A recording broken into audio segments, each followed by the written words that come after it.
Okay, so welcome to the launch of issue 12 on Elements. I'm really pleased to have Kostya as our guest editor and have some really interesting entries. So I'm going to hand over to Kostya, who's going to do an introduction and start off with his poets. Over to you, Kostya. Oh, for a second, I thought the unmute button wasn't working. Great start that would have been. Welcome, everyone. Have a great evening. I hope you enjoy this launch of issue 12 of the Alchemy Spoon. I'm going to keep it relatively brief. But first of all, I want to say I'm grateful to the Alchemy Spoon team for inviting me to guest edit this issue.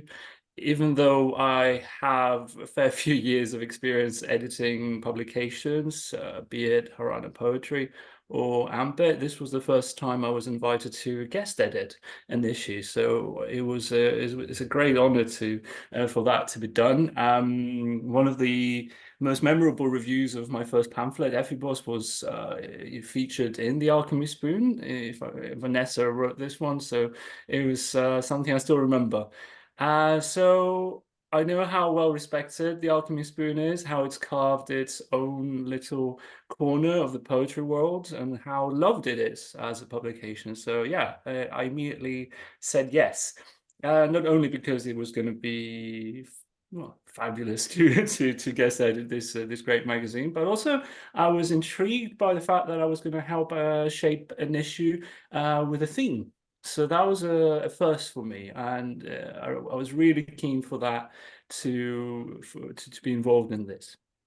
Now, of course, elements. It's a word that can be interpreted in so many different ways. Some of these ways did come my way. For instance, I was definitely expecting poems to be inspired by the classical elements, fire, air, water, what have you. And I did expect the periodic table to appear. But I have to say, personally, my favorite experience was reading how people interpreted the periodic table, all the different elements in it, the wordplay, playing around with the symbols. You know, there was even a poem written entirely in the symbols from the periodic table. So that was brilliant. It was a fabulous experience generally. You know, we started in the depth of winter. You know, the invitation came in the depth of winter, and here we are launching the issue in the beginning of June. Even though yesterday I don't think anybody was convinced that it was summer yet, but today I'm sure these fears have been extinguished. Another thing that I really enjoyed was the fact that even though I was a guest editor, and also very generously I was allowed to have a free rein in the decision making and choosing poems, actually that was very much a team effort, because what I really valued was the fact that everybody had something to say. There's a system where people actually give an idea of which poems they preferred, why, etc. So there was a dialogue amongst all of us. And the final decision making that I made when it came to who would make it into the issue was very much also based on the opinions of the rest of the team. So it was a collaborative effort, and I actually loved that. I could have gone completely my own way, you know, say 100% these are all the poems I want, get over it. I don't know, you know, but I absolutely love the fact that it was in the end a collaborative effort, and that I was offered advice and thoughts from the other members of the team. So it was fabulous. So yeah, if you're ever offered to guest edit a publication, say yes. If it's going to be the Alchemy Spoon, say definitely yes. It's a great experience, and it's especially wonderful to invite and encourage poets who are starting later on in their career or at a later stage in their life. I started writing poetry at 34, even though I was sort of started dabbling in it when I was much younger. But yeah, it's a difficult thing to get your voice across in poetry, but especially when you've had a life involved in something else for a very long time. So it was great. I really enjoyed this. I think the poems really speak to each other in one way or another. The most satisfying part of it was sequencing and seeing how each poem naturally kind of flow from the other, be it poems about swimming in a swimming pool. This great kind of, you'll see there's a great poem about that I loved, to the fall of Tenochtitlan, right before it, to grave digging. There's a beautiful poem in the issue about grave digging, and it was so unexpected. And that's what I think is wonderful about editing magazines. You don't know what's going to come your way. You don't know what is going to appeal to you. And one advice, never sort of send poems to people thinking this is what they're going to like, because this is how the editor writes, you know? Just because I'm Greek, it doesn't mean I'm going to select poems about mythology, for instance, you know? I personally don't do that. So usually editors love to read poems that they would not have written themselves, but that doesn't, you know, it doesn't mean that they don't admire them. So I hope you enjoy the issue. In the here and now, I hope you enjoy this launch. And I'm gonna introduce the first three poems by saying that, to begin, Jackie Safra was gonna join us tonight. Unfortunately, for family reasons, she can't make it. So Mary will be reading her poem in her stead. We're going to be followed by LQ, who is a good friend as well, and a fellow Nine Notches Press poet. And I'm a big admirer of LQ's work. And then L would be followed by Sue Budge, so another poet I really admire. So yeah, here we go. Start with Mary. Thank you, Kostya. It's been wonderful working with you. Roger and I've thoroughly enjoyed it. So thank you for the lovely introduction and for all of that. And it's a great honour to be reading Jacqueline's poem. I'm sorry she can't be here, but it appears on page 56 of the issue. It's called Written After an Argument with a Friend.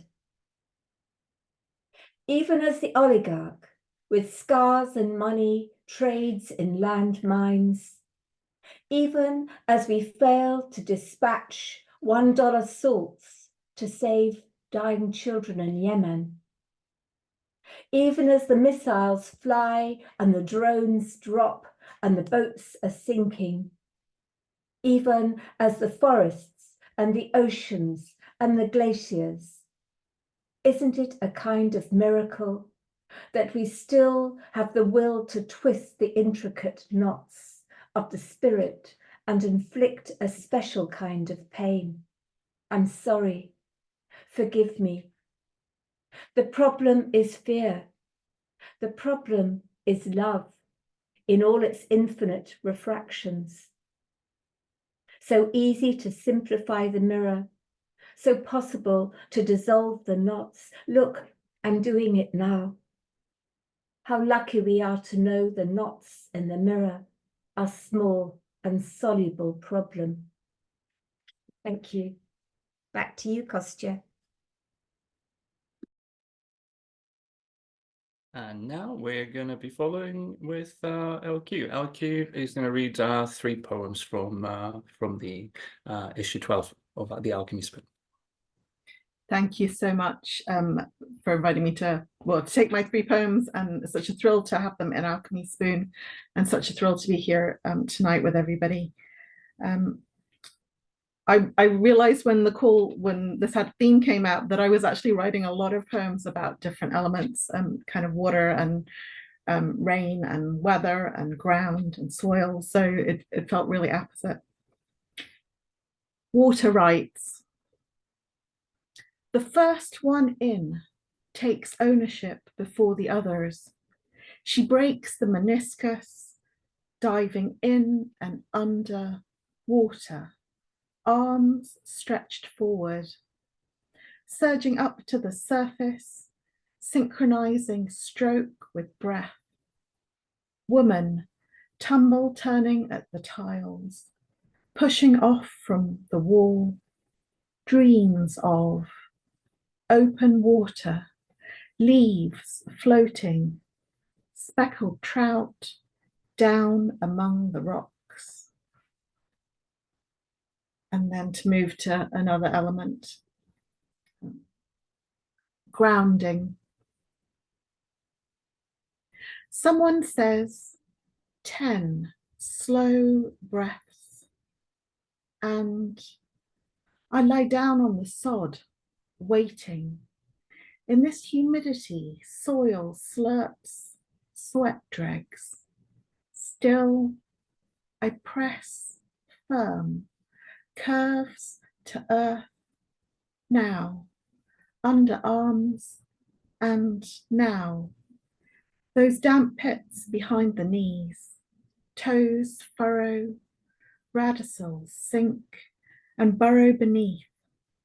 Silted, I turn, heart cledge in the earth, in the ground, and sometimes here's root, and sometimes not, and always lone tickles, slowly returning home. I remember how emptied I was above. Silence trickles down to rest. And I'm currently obsessed with frogs, and this poem is for all of those rain frogs and the challenges they're having. Each weather has its creature. Pearl, plash, patter, plays rain its rapid notes. In trees, frog throating torrent, roots collecting, water's movement. Drought desiccated, song, dry, dust dispersed. Deciduous, ghost stumps, dry, dust for months. Dried, depleted, silence, dust, stilled is all I hear. Thank you very much. Wonderful, Lisa. Thank you. Even if you had sent your poems in a blind submission, I would have been able to tell it's you. So it's really wonderful. Next poet I'm going to introduce, and I hope you are in one of my favorite parts of England at the moment, North Norfolk. Are you? I am indeed, yes. Excellent. Yes. It's our beloved place, especially since I read The Go-Between back in the day. So, yeah. And so Sue's going to read one poem, the poem that we've included in the issue, and another lesson for anybody submitting a poem. If you actually have a great title, that gets the editor's interest piqued already. So Sue is going to be reading The Wind Feels Messianic today, which I think is a wonderful title, and it whets your appetite for more. So here you go, Sue. Thank you, Kostya.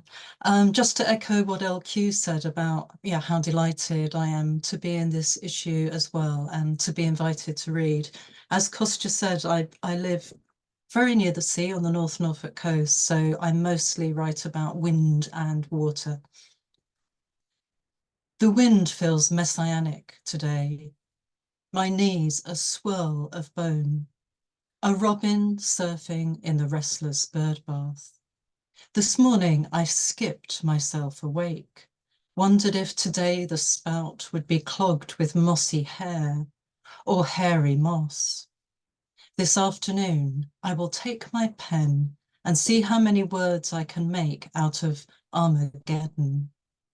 The earth is whipping itself to dust outside my window. The robin is not upturned on the grass. Experts are trying to tell the weather's fortune by reading between its lifelines. But isobars are not like palms, and I'm not planning on planning anything special. Thank you. Thank you, Sue. Thank you very much. And now I'm going to pass to Mary. Mary's going to introduce the next three poets. And also, I just want to say it's fascinating how when you get involved in the poetry world, be it through an open mic or a seminar, Time passes quickly. Mary, we've known each other for quite a time, way before the pandemic. We used to attend the same weekly seminar at the poetry school a long time ago. And when you realize how long you've known some people, it kind of really hits you. It's a slow business, the poetry world, but it also means you end up with quite a lot of long-standing friends. So yeah, Mary, and again, thank you ever so much for all your support through this process and for reaching out for the guest editing. I really appreciate it, and it's been a beautiful experience. Thank you. Oh, thank you, Kostya. It was a pleasure working with you. And yeah, you're right, we go back a long way now. So it's my very real pleasure to introduce three poets who will be reading in my section, Simon Madrell, Katie Griffiths and Hélène Dimitriadis. And I love their poems in this issue. I'm going to start with introducing Simon. Simon Madrell has published in 20 anthologies and publications, including, there's a long list of these, so I'll just mention a few: Ambit, The Moth, Rialto, Poetry Well Stand, Under the Radar. He's got various pamphlets, Throatbone, the Rialto, oh, sorry, that comes from the a queer fellow, which comes from the Rialto, Isle of Sin, the Whole Island.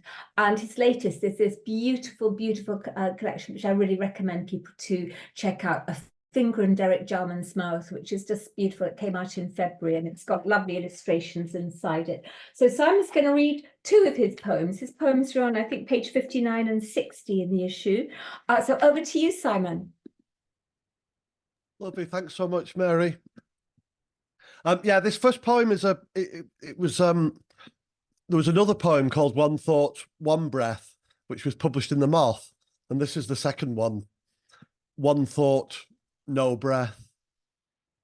Thought is a physical process, like a bench press. According to the second law of thermodynamics, it yields an increase in entropy, creating waste heat. So only thinking makes climate change worse. If human beings still wander forests or float on oceans, when the heat of the universe tips over its brim, the secret of the golden flower will fold up. One thought, no breath. Conscious awareness thrown into a frying pan, thought shriveled up till the skillet melts and the methane stove takes its last breath.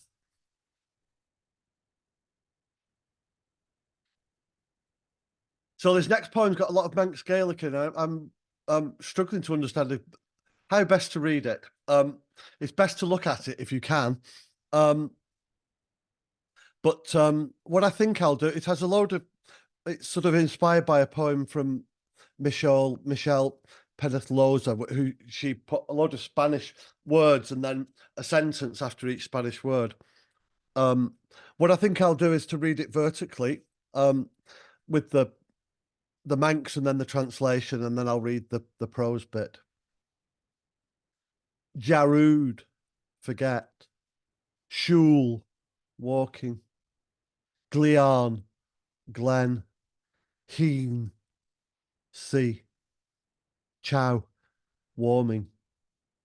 Bravug, warming the backs of legs. Bonag, a flat cake. Partan, a crab. Skeel, memories. Coltan, a cottage. Sugain, a straw rope on a thatched roof. Phylacton, secrets. Mollog, sheep's bladder. Spithag, a small peg. Never forget the feeling of walking shees, a glen to a secluded cove where the river falls into the sea. Never forget feeling the warming of the backs of the legs by the chollock, of a flat cake in the goose oven, of a crab in a creaking pot. Imagine what used to happen within those cottage walls, straw rope on a thatched mullock, secrets burned or stored maybe in a sheep's bladder used as a float, sealed with a small peg. Thank you so much, Kostya and everyone at Taz. Thank you, Simon. That was beautifully read. And as you say, it was complicated to read, and I gave everyone the wrong page numbers anyway. It was actually page 50 and 49, so I'm not going to bother with page numbers anymore to mislead you. My next poet is Katie Griffiths. Katie is British-Irish and grew up in Ottawa, Canada. She's the author of The Attitudes from Nine Arches and My Shrink is Pregnant from Live Canon. She came second in 2018's National Poetry Competition and was in the first of the Primers series, also from Nine Arches. And this year she won the Gregory O'Donoghue Prize. So welcome, Katie. We look forward to hearing your poem, your beautiful poem. Thank you. Thank you so much, Mary. Absolutely delighted to be in this issue. So thank you, The Alchemy Spoon. Delighted to be amongst wondrous poets. And thank you, Kostya, for guest editing as well. The fish are teeming with water, and the morning is teeming with tasks, and the pain is teeming with you. Sorrow is the never going back to base, the pointing of everything to this. I walk behind your coffin, nothing aerated. I am the last person prized from the last rock of the last valley, everything sun blister and frostbite. Funeral means walking behind a coffin, your getaway vehicle, while the pointed heel of my black shoe jams in a metal grill, and I'm stuck to the flagstone floor in a church filled with hangers-on, ancient Greeks in a play. Funeral is bogus, funeral is slur, funeral is denigration, a sweeper of paths searching for fallen leaves in August. I wrench the heel out. No one has noticed. No one would dare notice how I try to close the gap between you and me, the aisle too long in this transit lounge. We are here as if we've nothing else in the diary. Funeral is impromptu. Funeral is fixer. Funeral and its superiority complex. Better leave others to make tributes. Just drink surreptitious water and sidestep the grill on the way to the door. Out of time with Springsteen's Dancing in the Dark. No sound system ever plays loud enough. Thank you, Katie. That was gorgeous, really beautiful poem. And it's a treat to have you in the magazine, and also a treat to have Elaine Dimitriades. It's a real pleasure to welcome Elaine next. Her debut collection, The Plum Line, was published by Hedgehog Press. She won the Silver Wyvern Poetry on the Lake competition in 2022 and was shortlisted for the 2023 Bridport Prize. This year, she was highly commended in the International Fool for Poetry chapbook competition. Hélène works as a psychotherapist, and really looking forward to hearing your poem, Hélène. Thank you, Mary. And it's really lovely to be here and to have another poem in Alchemy Spoon and in this lovely issue. I live near Dartmoor, so this poem is about one of our walks. Unborn. We are tramping over thawing moorland in search of the yellow mead stone circles. Pale clumps of grass cling to hardened peat, clouds moving slow as a dying breath. We'll stumble on them like we did Alton, you say. Those eerie stones where compasses lose direction and my watch's heart stopped beating high on Bodmin Moor. Did Kaya exist then? My question startles me, points me inwards to an upland without waymarks, the before of my daughter.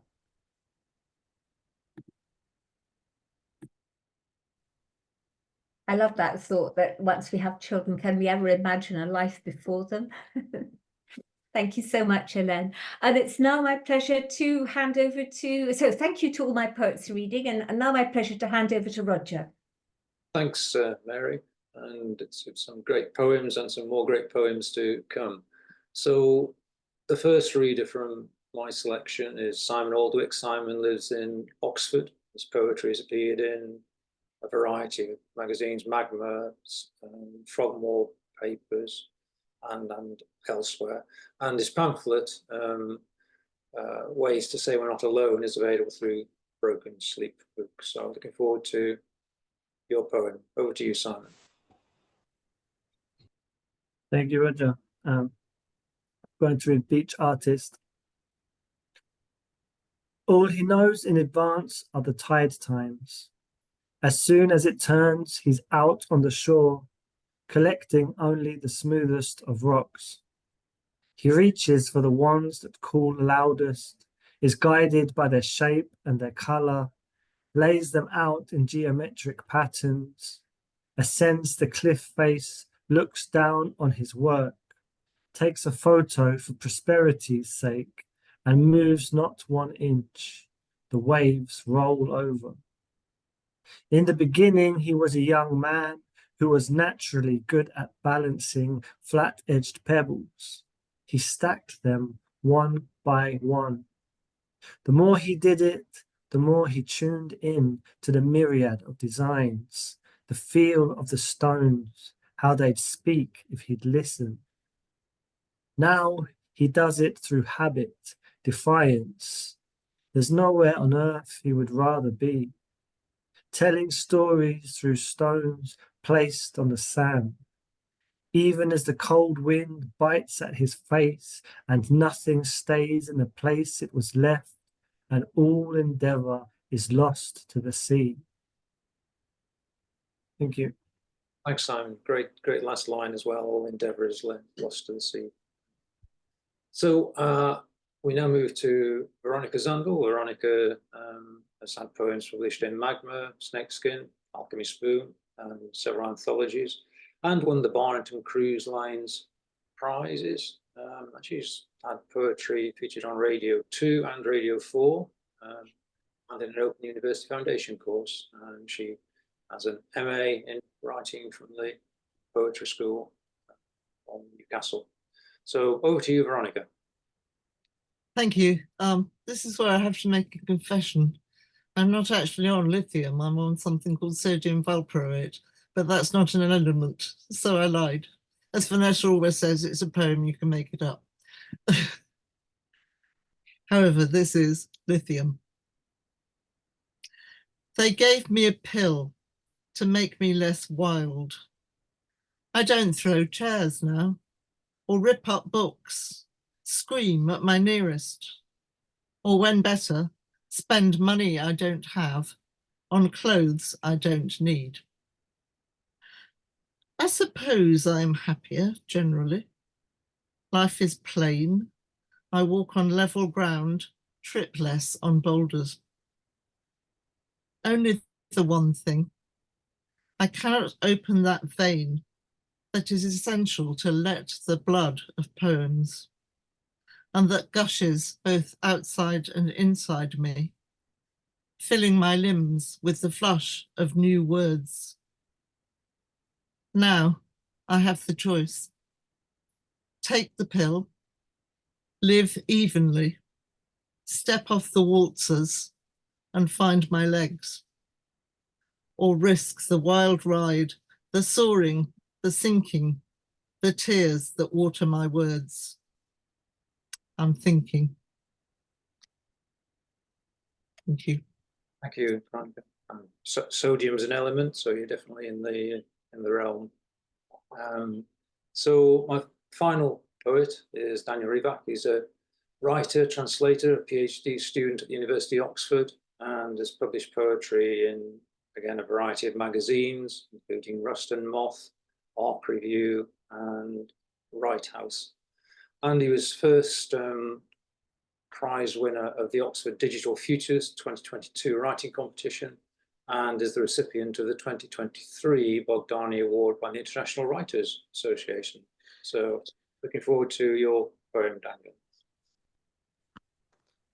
Thank you very much, Roger. And thank you, Vanessa, Mary, and Kostya. It's such a pleasure to be take part in this issue, and yeah, keep doing a wonderful job. So my poem is called "Late for the Testament." Her garden looks smaller in winter, like a room without furniture. The meticulous freeze cleared the shelves on every berry bush, mirabelle tree, and flower patch. I didn't get a chance to browse through the exchange of primeval gossip between my grandma and her garden. Rumors of pear green ruffled by a curious red squirrel. Trees chirped. I blue skied over dirt brown nails as they tucked the world around the stem of a rose like a toddler being bathed, chattering in a dialect of pink. She was kneeling on her crumbling bones where the edge of her life meets her paradise. And now there's a stillness, a dumb exchange of silence between me and her garden, waiting blank-faced for spring to come back like a horse for its master. While I wait blank-faced with my suitcase for my grandma, who insists on wrapping me the last of her homegrown berries for the road. Thank you. Thanks, Daniel. So that's the end of our reading. Shall we all unmute and applaud in noise rather than just visual?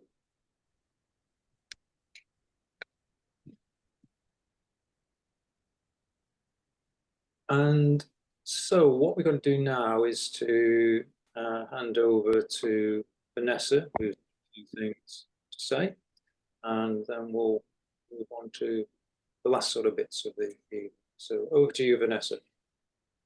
Thank you so much for all those lovely poems. That was such a that was so lovely to hear them all. You know, you read them in the magazine, and to see people read them is wonderful. And also, I haven't been very involved in the Alchemy Spoon. I've been sort of in the background for a while, but I take a sneaky look at the poems as they come in, and it's still lovely to do that. And it's my great pleasure to announce that we have a new member of our team, who, along with Mary and Roger and I, did the MA at Newcastle and Poetry School, MA 2017 to 19. And we were all in the same class together in the London cohort. And so I'm very happy to welcome Diana Kant. Hooray! Thank you very much, Vanessa, and thank you, everybody, really. I mean, first of all, I'm very honored to have been invited to join the editorial team. It's a magazine, obviously, that I've known from its inception and have followed it, and just really admire the way that it's grown, both in the quality of the poetry and the reviews, and then more latterly the artwork too, which I think is such a great addition to it all. So I'm very honored to be asked to join, and I hope I can do everybody justice. I'm really looking forward to reading all the new submissions. Now, interestingly, the theme for the next lot of submissions is silence. Funnily enough, a couple of these poems today have both talked about silence. So it strikes me that silence is a really fascinating theme, because it's potentially very ambiguous, isn't it? You know, it's for good or for ill, and encompasses all sorts of iterations, it seems to me: personal, political, environmental, those just, you know, kicking off for starters. So we're really looking forward to hearing submissions, receiving submissions for the next issue. And the submission window will be open from the 1st to the 31st of July.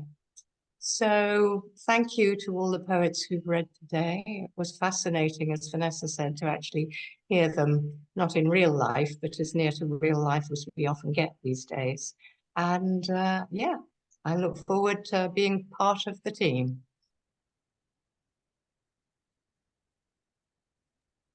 Thanks, Diana, and we're looking forward to working with you. And just need to say a few thanks, I mean, to Kostya for the guest editing, which was really, really fun, and really enjoyed working with him, to all of the people who submitted to us. And, you know, we've got a limited number of pages, and we unfortunately couldn't use all the submissions.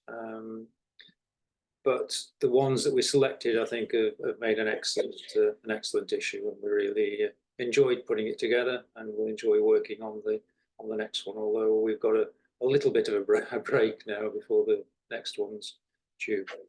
So thanks very much. We still have copies of the magazine available, either here in the office in Newcastle under Lyme or in a packing box in the Isle of Man, so I can post from either location, although it takes a little longer from the Isle of Man because of the ferry sometimes doesn't sail. So if you want to buy a copy, then it's at Clayhanger Press, www.clayhangerpress.co.uk. Thanks very much for turning up tonight. Thanks to everyone who's taken part, and have a safe journey home.